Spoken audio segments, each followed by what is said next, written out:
आइए जानते हैं आज के प्रमुख अंतर्राष्ट्रीय खबरों को। पहले एक नजर हेडलाइंस पर। पुतिन के इस दौरे से भारत को क्या मिलेगा? डिफेंस साझेदारी समेत इन डीलों पर होगी सील। शाम 4 बजे दिल्ली पहुंचेंगे पुतिन। पीएम मोदी निजी रात्रि भोज की करेंगे मेजबानी।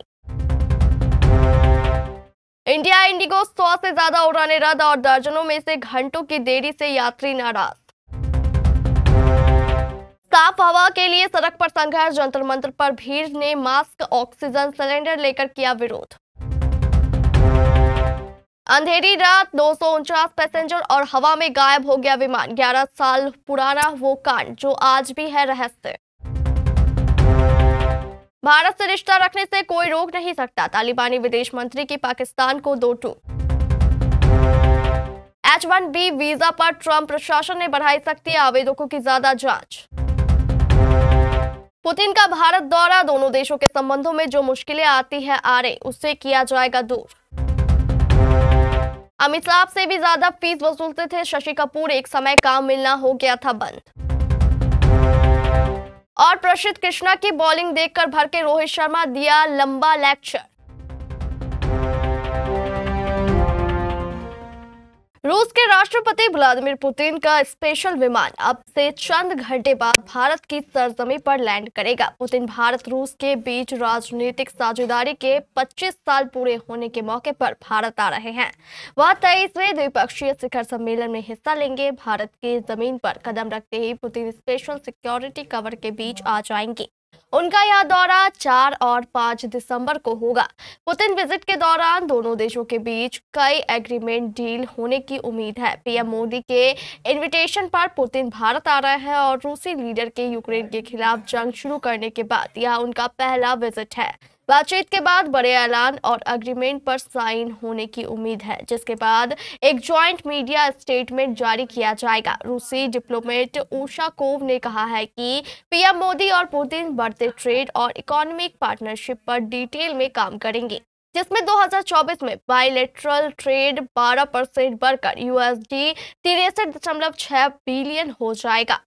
रूस बढ़ते ट्रेड एम्ब्रेलेज पर काम की चिंताओं को दूर करने के लिए तैयार है और उनसे बायलैटरल ट्रांजैक्शन को बाहरी दबाव से बचाने के लिए मैकेनिज्म का प्रस्ताव दिया गया है। एक बड़ा डिलीवरेबल 2023 तक रूसी भारतीय इकोनॉमिक कॉर्पोरेशन के स्ट्रेटेजिक एरिया के डेवलपमेंट का प्रोग्राम होने की उम्मीद है। इसके साथ ही ट्रेड, एनर्जी, एग्रीकल्चर, हेल्थ और मीडिया को कवर करने वाले सेक्टोरल एग्रीमेंट भी होंगे। इसमें SU-57 modular reactor, energy corporation, oil और सिक्योरिटी डील कॉर्पोरेशन से जुड़े जैसे समझौते होने की उम्मीद है। प्रधानमंत्री नरेंद्र मोदी पुतिन के सम्मान में गुरुवार को प्राइवेट डिनर की मेजबानी करेंगे। पुतिन की यह यात्रा का मकसद खासकर ऐसे समय में भारत रूस सामरिक और आर्थिक साझेदारी को मजबूत करना है, जब भारत के अमेरिका के साथ संबंधों में तेज गिरावट आई है। शुक्रवार को होने वाली शिखर वार्ता में रक्षा सहयोग को बढ़ाने, द्विपक्षीय व्यापार को बाहरी दबाव से सुरक्षित रखने और छोटे मॉड्यूलर रिएक्टर में संभावित सहयोग पर विशेष ध्यान दिए जाने की संभावना है। इस वार्ता पर पश्चिमी देशों की पैनी निगाह रहेगी।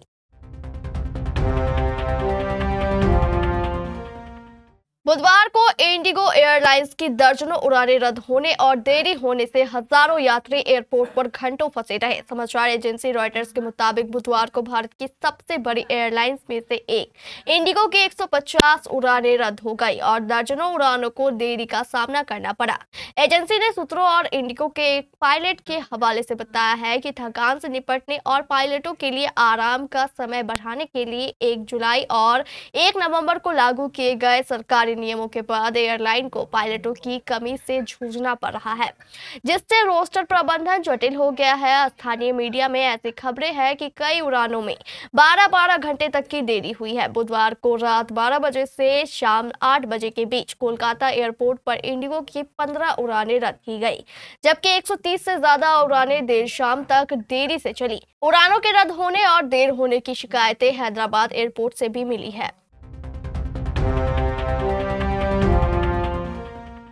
दिल्ली की हवा अब सिर्फ धुंध से ही नहीं घिरी है, बल्कि यह उन कहानियों से भी भरी है जो खांसी के हर दौर में अपने आप बाहर आ जाती है। कोई कॉलेज नहीं जा पा रहा है, किसी का काम ठहर गया है, तो किसी को दवाइयों का बोझ दबा रहा है। इन्हीं टूटती सांसों और मुश्किलों के बीच लोग बुधवार को जंतर मंतर पर इकट्ठा हुए और राइट टू ब्रीथ मूवमेंट के तहत अपने अपने दर्द को बयां किया।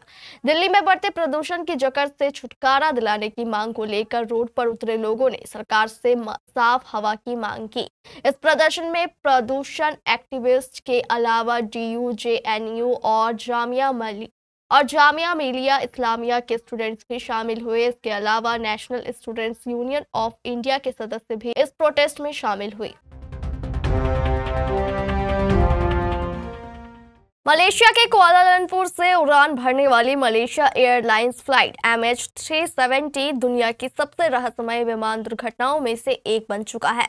इस विमान को गायब हुए 10 साल से ज्यादा हो गए, लेकिन आज भी दुनिया यह नहीं जानती कि 239 यात्रियों और क्रू के साथ आखिर क्या हुआ। अब एक बार फिर से इसके खोजने की उम्मीद लौट गई है। मलेशिया सरकार ने बुधवार को कहा कि अमेरिकी मरीन रोबोस्टिक कंपनी ओशियन इन्फिनिटी 30 दिसंबर से समुद्र की गहराई में दोबारा खोज करेगी। MH370 एक बोइंग 777 प्लेन था जो 8 मार्च 2014 को सुबह कुआलालंपुर से बीजिंग के लिए निकला था। उड़ान भरने के 39 मिनट बाद ही विमान एयर ट्रैफिक रडार से गायब हो गया। पायलट का आखिरी संदेश था गुड नाइट मलेशियन 370। इसके बाद विमान वियतनाम एयर स्पेस में संपर्क नहीं कर पाया। कुछ मिनट बाद उसका ट्रांसपॉन्डर भी बंद हो गया। मिलिट्री रडार ने दिखाया कि विमान ने अपनी दिशा बदल ली और अंडमान सागर के ऊपर मुड़कर दक्षिण की ओर उड़ने लगा। सैटेलाइट डेटा के अनुसार वह कई घंटों तक हवा में रहा और शायद फ्यूल खत्म होने के बाद दक्षिणी हिंद महासागर में गिरा। भारत और अफगानिस्तान की बढ़ती दोस्ती से पाकिस्तान तिलमिलाया हुआ है। पाकिस्तान की शहबाज शरीफ सरकार लगातार तालिबान की आलोचना कर रही है और काबुल पर भारत के इशारे पर चलने का आरोप लगा रही है। पाकिस्तान को अफगानिस्तान की तालिबान सरकार के भारत से रिश्ते मजबूत करना बर्दाश्त नहीं हो रहा। इस बीच तालिबान के विदेश मंत्री आमिर खान मुस्तकी ने इस मामले पर करारा जवाब दिया है, जिसे सुनकर पाकिस्तान को मिर्ची लगना तय है। अफगानिस्तान के कार्यवाहक विदेश मंत्री आमिर खान मुस्तकी ने कहा कि काबुल को किसी भी देश के साथ रिश्ते बनाने का पूरा हक है। मुस्तकी ने अफगानिस्तान की विदेश नीति को पूरी तरह स्वतंत्र बताया और कहा कि राष्ट्रीय हितों के आधार पर देशों के साथ रिश्ते बनाता है। मुस्तकी से जब काबुल और नई दिल्ली के बीच मजबूत रिश्तों के बारे में पूछा गया तो उन्होंने कहा, हमें किसी भी देश के साथ रिश्ते बनाने का पूरा हक है। मुस्तकी ने इसके बाद पाकिस्तान का नाम लेते हुए उसे आईना दिखाया और कहा कि पाकिस्तान खुद भारत में राजनयिक मौजूदगी रखता है। अमेरिकी राष्ट्रपति डोनाल्ड ट्रंप के इस आदेश के बाद H1B वीजा की उम्मीद लगाने वाले लोगों के लिए मुश्किल बढ़ सकती है। ट्रंप प्रशासन ने H1B वीजा पर सख्ती बढ़ाते हुए आवेदकों की ज्यादा जांच करने का आदेश दिया।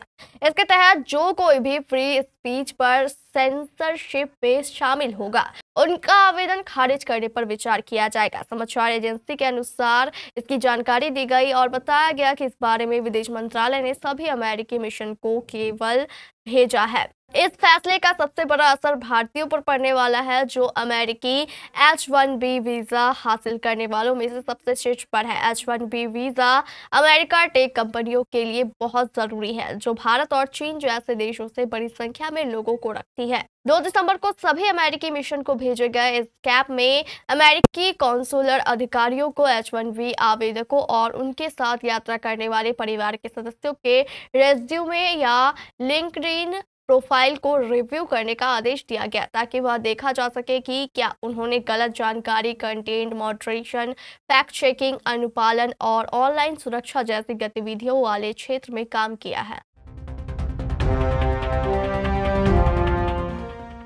रूस के राष्ट्रपति व्लादिमीर पुतिन की यात्रा से भारत को सबसे ज्यादा क्या उम्मीद है? इस सवाल पर विदेश मंत्रालय के एक वरिष्ठ अधिकारी ने कहा कि हम रूस के साथ आर्थिक रिश्ते मजबूत करना चाहते हैं। अभी हम रूस से ज्यादा खरीदते हैं और बहुत कम बेचते हैं। इससे असंतुलन हो रहा है, हम इसे ठीक करना चाहते हैं। इसके कुछ ही देर बाद पत्रकारों से एक अलग बातचीत में रूस ने भी इस बात को माना। क्रेमलिन के प्रवक्ता दमित्री पेस्कोव ने कहा, हमें पता है हमारे भारतीय दोस्त चिंतित हैं। हम भारत से ज्यादा सामान खरीदना चाहते हैं। क्या यह संयोग है या भारत और रूस पूरी तरह एक मत है या फिर दोनों देशों की सोच में फर्क है? दुनिया के सामने क्या दिखाना है? फिलहाल इन सभी सवालों का जवाब पुतिन की यात्रा के बाद ही आएगा। दिग्गज अभिनेता शशि कपूर की आज 8वीं पुण्यतिथि है। उन्होंने लंबी बीमारी के बाद 4 दिसंबर 2017 को मुंबई में अंतिम सांस ली थी। इस मौके पर शशि कपूर अपने जमाने में बॉलीवुड के सुपरस्टार थे। अपनी अदाकारी से वह फिल्मों में जान डाल देते थे। उन्होंने देश विदेश में अपनी अदाकारी का लोहा मनवाया था और इंडस्ट्री में अलग पहचान बनाई। जब शशि कपूर ने इस दुनिया को अलविदा कहा तब हिंदी सिनेमा को बहुत बड़ा झटका लगा था। आज भी उनकी फिल्में और डायलॉग लोगों के दिलों में जिंदा है। शशि कपूर अपने करियर की शुरुआत एक बाल कलाकार के रूप में की थी। उन्होंने अपने पिता पृथ्वीराज कपूर द्वारा निर्देशित और निर्मित नाटकों में अभिनय किया और बाद में 1940 के दशक में अंत में शशिराज के नाम से बाल कलाकार के रूप में शुरुआत की। बाल कलाकार के रूप में उनकी सबसे प्रसिद्ध भूमिकाएं आग और आवारा में थी, जहां उन्होंने अपने बड़े भाई राज कपूर द्वारा निभाए गए किरदारों की युवा भूमिकाएं निभाई थी। 2011 में शशि कपूर को कला सिनेमा में उनके योगदान के लिए भारत सरकार द्वारा पद्म भूषण से सम्मानित किया गया। 2015 में उन्हें 2014 दादा साहेब फाल्के पुरस्कार से सम्मानित किया गया, जिससे वे पृथ्वीराज कपूर और राज कपूर के बाद भारतीय सिनेमा में सर्वोच्च पुरस्कार प्राप्त करने वाले अपने परिवार के तीसरे सदस्य बन गए। सिनेमा को इतनी हिट फिल्में देने के बाद एक वक्त ऐसा आया जब शशि कपूर के करियर को भी ग्रहण लग गया। एक समय उन्हें काम मिलना बंद हो गया था। फिल्मों में काम न मिलने की वजह से वह पूरी तरह से निराश हो गया थे, लेकिन उन्हें अपना घर तो चलाना ही था और इसके लिए पैसों की जरूरत थी। ऐसे में शशि कपूर को अपनी पसंदीदा स्पोर्ट्स कार बेचनी पड़ गई थी। इसके अलावा उनकी पत्नी जेनिफर को भी पैसों की तंगी के चलते अपना सामान बेचना पड़ा था। इस बात का जिक्र शशि कपूर के बेटे कुणाल ने अपने एक इंटरव्यू में किया था। इतनी मुश्किलें देखने के बाद 70 के दशक में शशि कपूर का समय फिर आया और तब वह एक ऐसा सितारा बनकर चमके जिसकी चमक के आगे बाकी सितारे भी फीके लगने लगे। आज भी शशि कपूर की फिल्मों के कई दीवाने हैं। एक और जहां शशि कपूर ने कई सुपरहिट फिल्में दी, वहीं उनकी कुछ विवादित फिल्में भी रही है। भारतीय टीम को साउथ अफ्रीका के खिलाफ वनडे सीरीज के दूसरे मुकाबले में करारी हार मिली। रायपुर के शहीद वीर नारायण सिंह अंतर्राष्ट्रीय क्रिकेट स्टेडियम में पहले खेलते हुए केएल राहुल की कप्तानी वाली टीम ने बोर्ड पर 358 रन टाँके। इसके बाद भी साउथ अफ्रीका ने मैच अपने नाम कर लिया। ओस की वजह से गेंदबाजों के लिए कुछ खास मदद नहीं थी। साउथ अफ्रीका ने आखिरी ओवर में 4 विकेट से मुकाबले को अपने नाम कर लिया। इस मैच के दौरान पूर्व भारतीय कप्तान रोहित शर्मा, युवा तेज गेंदबाज प्रसिद्ध कृष्णा और हर्षित राणा पर काफी नाराज दिखे। मैच के 37वें ओवर में एक गेंद पर ही प्रसिद्ध ने 10 रन दे दिए। जब वह ओवर की चौथी गेंद डालने के बाद गेंदबाजी लाइनअप पर लौट रहे थे, तब रोहित शर्मा ने उन्हें बीच में रोक दिया। रोहित ने हाथ के इशारे और जोशीले अंदाज में उन्हें अपनी गेंदों की लंबाई और दिशा सुधारने की सलाह दी। इसी दौरान वहां दूसरे तेज गेंदबाज हर्षित राणा भी आ गए। रोहित ने कुछ समय तक दोनों को काफी समझाया। वह काफी नाराज नजर आ रहे थे। का थोड़ा असर भी दिखा और एक गेंद पर 10 रन देने वाले प्रसिद्ध कृष्णा ने आखिरी 2 गेंदों पर सिर्फ 1 रन खर्च किया। हालांकि इसके बाद भी ओवर में 16 रन बने।